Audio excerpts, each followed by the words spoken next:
আজকে বিকেলে ভাবলাম মিষ্টি মাম্মামকে নিয়ে একটু ফুচকা খাইয়ে নিয়ে আসি। আমাদের বাড়ির কিন্তু একদম পাশেই ফুচকাটা বিক্রি করে। ঠিক সেই কারণেই ভাবলাম যে আদিসোনাকে আমার নিচের ঘরে যে বড় মা ভাড়া থাকেন ওনার কাছে দিয়ে টুক করে মিষ্টি সোনাকে নিয়ে একটু বাইরে থেকে ঘুরিয়ে নিয়ে আসা যাক। সেই জন্য আমি আর আমার মিষ্টি মাম্মাম রেডি হয়ে গিয়েছিলাম। দেখেছো মিষ্টি মাম্মাম রেডি হয়ে কত খুশি হয়েছে।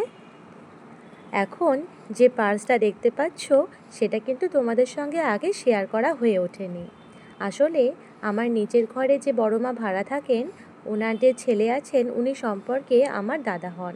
সেই কারণে দাদাকে রাখি পরিয়েছিলাম আর দাদা তখন সেই ব্যাগটা গিফট করেছিল। চলো তাহলে যাওয়া যাক।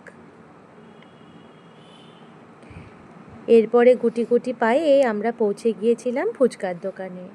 এরপরে খেয়ে নিয়েছিলাম আমি জল ফুচকা, আর সঙ্গে আমার মিষ্টি মাম্মাম খাচ্ছিল শুকনো ফুচকা।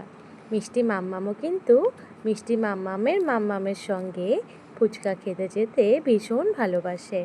এরপরে আমরা চলে এসেছিলাম আমাদের বাড়িতে। এই হলো আমাদের বাড়ির বাইরের লোক। আজকে এই কানের দুল দুটো কিনলাম। বেশ অনেক দিন হয়ে গেছে কানের দুল চেঞ্জ করা হয়নি। দেখো তো দেখতে কেমন লাগছে। চলো তাহলে পরে আবার দেখা হবে। টাটা।